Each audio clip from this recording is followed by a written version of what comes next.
Racing gas is started. We have Chanson Dior moving upon the outside is Magnolia's Classic.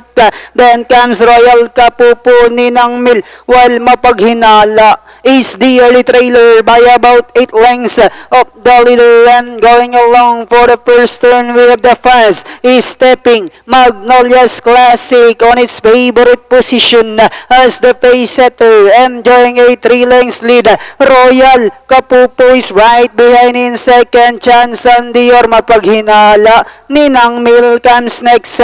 Back to the leader, we have Magnolia's Classic enjoying a length lead. Royal Kapupo is still in second. Chanson Dior mapaghinala. Ninang Mil.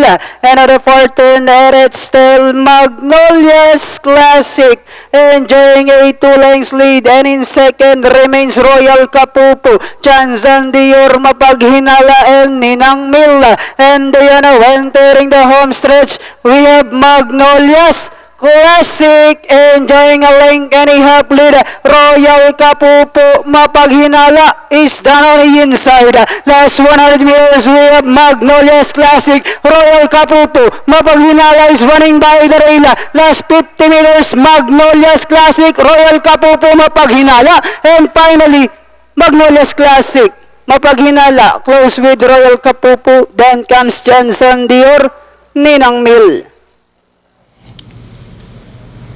5-horse, Magnolia's Classic, an official winner dito sa race number 4.